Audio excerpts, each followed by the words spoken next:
Helljumpers, Chapter 17, Part 2. The rookie activated the door and the growing group exited, Tyler being dragged along by Lucy at the back of the squad alongside the engineer. The engineer still has shields, but they won't last long in a firefight. Take point. Clear a path to Buck. Deer ordered. Killing a couple of brutes and other aliens over on their way to Buck wasn't really that hard. Lucy had switched to Tyler's SMG so she could shoot bursts with one hand, while Twilight had ditched her pistol in favor of Lucy's assault rifle. "This is our exit, troopers, head through the door!" Buck shouted as the group arrived at his location, quickly heading through the door, and they sealed it behind them. "So, about this asset, feel free to fill me in whenever." Not now, Buck! Dare replied as they moved through the hallways to find a door locked at the end. Damn it! Door's locked. Buck swore as he found the door. Don't worry, we have a key. Dare said as the engineer floated to the door and went to work. I've seen hundreds of these things today. Why is this one so important? Buck asked while he waited for the engineer to do its job. This engineer knows what the Covenant is after. If I could safely capture more of them, I would. What they know can win the war. Dare replied, and Buck simply replied with, "Oh." You haven't killed any of them, have you? Dare asked. No! Buck replied, but after a small pause, added, Well, maybe one or two. Nice job. Dare said sarcastically.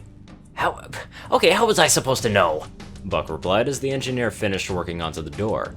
Up ahead were sleeping drones, so they just ignored them and headed to an elevator at the end of the hallway. After entering the elevator, Buck took off his helmet. Oh, Lord. Oh, that thing stinks. Kinda reminds me of my... He didn't finish that sentence as a fist hit him straight into the face. What was that for? He asked the captain. Abandoning the mission. Dare replied. What mission? You dropped off the grid. My squad was scattered. Buck got kissed before he continued further, making the scene really awkward for everyone else in the elevator. And that? Buck asked after Dare released the kiss. For coming back. She answered. After Dare finished her sentence, she realized that the entire elevator was awkwardly trying to ignore the pair. You guys did good, no doubt, but we're not out of this yet, Buck said, getting back on track. The elevator doors opening behind him, and the group moved out into the street onto their way to the shipyards. Captain, how about you hang back? Let us clear a path, Buck said as he turned a corner. Agreed. I'll stay with the asset, give it close cover. Dare replied, and Lucy stayed close to the captain as she was also dragging along Tyler. Coming up on a square that was being guarded by brutes, alongside grunts and jackals, they began a quick but ferocious firefight. Where are we going exactly? Dare asked Buck, who was leading the way. Waterfront highway, fastest way out of the city, he replied as they made their way through the streets and quickly as they could. They soon found another elevator at the end of the street in a building. Sit tight, we'll need the alien to power on the switch, Buck said as the engineer started working onto the elevator door, opening it moments later as it wasn't really a challenge for the alien at all. The elevator opened up on top of the highway and Covenant cruisers swarmed the sky above. When did this happen? Dare motioned to the ships as she clearly hadn't seen them yet. They were starting to arrive when we went underground to find you, Captain, Mac replied. And you waited until now to tell me that? She raged. Oh, I'm sorry, we were a little busy making sure Perfume over here didn't take a round and blow us all up, Buck said, pointing at the engineer, who made a sad sound and floated off towards a large nearby vehicle.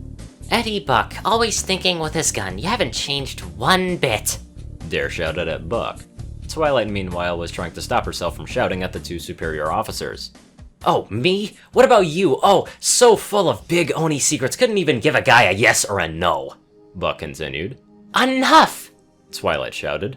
I've got a friend here that needs medical attention, and you two are screaming at each other with your own personal problems. We have a mission to complete. At least someone gets it. Dare muttered. A cruiser exited slip space above them. We need to move now. Were you too busy to plan our exit? I stole a Phantom, yes, thank you. I hid it in the shipyards down the highway, but I only have room for two, so, that thing is gonna have to sit on your lap, Buck replied, still annoyed at the captain. Dare looked at where the engineer had been and realized that it wasn't there. The engineer, where did it go? She asked, and everyone looked around trying to spot the floating alien. The engine of the large vehicle the engineer had flown into revved, and a tentacle from the engineer motioned for them to come over to it. Keep me covered and try to keep up. Dare told Buck as she ran up to the vehicle and climbed into it. Twilight and Lucy also got in, as Mac took the wheel of a warthog that stood nearby, as Buck climbed onto the turret and the rookie jumped into the passenger seat. In the large vehicle, Lucy and Twilight started working on making more of a thorough scan of Tyler's injuries. He's pretty much cracked every rib on the left side of his body, as well as a few on the right. Twilight mentioned as she scanned the ODST's ribcage. Lucy nodded. You get up top, I'll keep him stable for the moment. Twilight hesitated for a moment. Twilight, up top, now! Lucy said with a commanding tone, reminding Twilight that she was in fact a corporal and outranked her. Buck, Scarab! Dare shouted from up front as Twilight was climbing to the roof. I see it, must have dropped out on one of the cruisers, just keep driving, it hasn't spotted us. Buck replied, and Twilight opened a hatch on top of the vehicle and put down the bipod on the sniper. How the hell did you make it down this highway in one piece? Dare asked from below her. There wasn't that many Covenant last night, Buck said as he blasted a group of grunts with a shot from the Gauss cannon mounted onto the hog. Driving down the highway further, they eventually came across a Scorpion tank, which the 3 ODSTs on the hog commandeered for their own. A bit further up, an assault carrier came drifting out of the clouds. Assault carrier, 10 o'clock! Oh, look at the size of that thing! Buck shouted. Twilight spotted the glassing beam starting to power up. It's targeting the city! She shouted, and the carrier started to glass the city in the distance. Son of a bitch! They're gonna burn the city and then glass the whole planet. Covenant bastards, this is just like Reach all over again. Buck shouted at the sight. Twilight and the others sharing a sentiment. We made it out of there. We'll make it out of here. You can do this, Buck. Dare told Buck in the hope of motivating him. Right, yeah, okay. He replied, activating his long-range radio. Mickey, do you read me? Change of plans, you're coming to us. Sky's kinda crowded here, Gunny, his squad mate replied over the radio. There's no other way. Covenant just wasted the highway. We're gonna keep rolling as far as we can. Get airborne, fly the Phantom to my beacon. Buck told him. Understood, he replied, cutting off the communication again. Twilight, meanwhile, was firing her sniper at various targets onto the bridge, knocking out shields or straight up killing them. Looking out over the water onto the side of the highway, she saw a disturbance starting to come across from the water. Oh, pony feathers, she said as she saw a purple walker rising from the water. There's a Scarab! She shouted down at Dare. We're going too fast, I can't stop! She shouted back while the Scarab was charging its main cannon. Twilight jumped back inside and closed the hatch behind her. Tumbling down the stairs, she suddenly felt the vehicle heat up immensely as the Scarab fired, smoke coming in from everywhere as the plasma burned through components. Veronica, talk to me! Buck shouted through the comms. The asset, it's alright. Twilight heard Dare reply from next to her, jogging down to the cargo hold to check on Lucy and Tyler. She found that there was only a small amount of smoke in the cargo bay.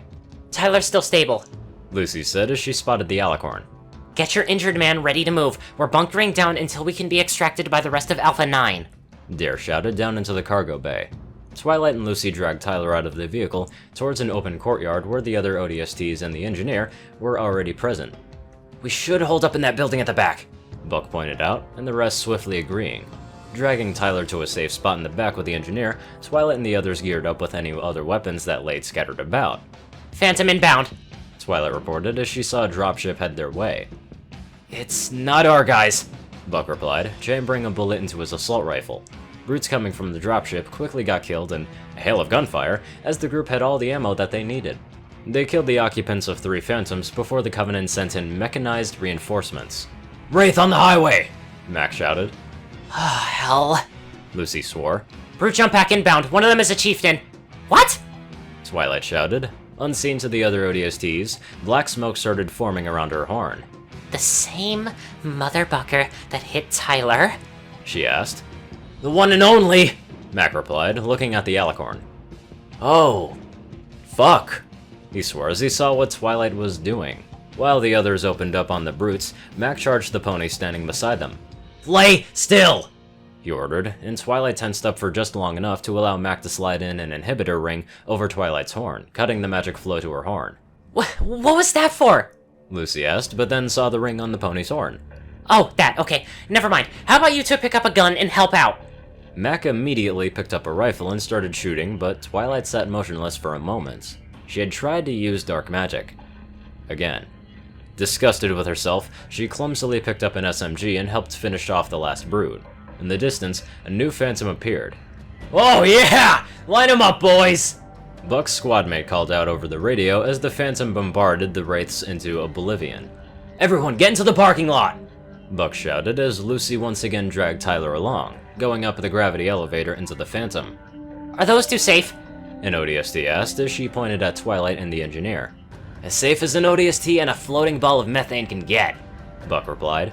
The ground shook as a CAS carrier exited slip space almost on top of them. The engineer froze up with fear and refused to move. With some careful nudging, the group managed to get the engineer into the phantom and took off. Twilight looked back at the city as the CAS started glassing, a tear rolling from her eye. You okay, Twilight? Mac asked as he sat down next to the pony. No, I am not. I tried to use dark magic again, and the little filly that was my responsibility might be somewhere in there. Twilight replied, pointing at New Mombasa. Scootaloo is smart and she has the ability to fly with both vehicles and herself. She'll be out there somewhere, and after she gets in touch with Command, it'll only be a matter of time until she gets back to us. Mac comforted his squad mate. I hope you're right. I wouldn't know what to tell Rainbow if I lost that filly. She sobbed, her head beginning to feel heavy. Just get some rest, Sparkle. We'll wake you up when we get somewhere safe, Mac said as he stood up to check on Tyler. Twilight laid down onto the floor, tired from a day of running, being knocked out for 6 hours. Well, that didn't really give her any serious rest, so it didn't take long for her to drift to sleep. Now, she just had to explain all of this to Rainbow.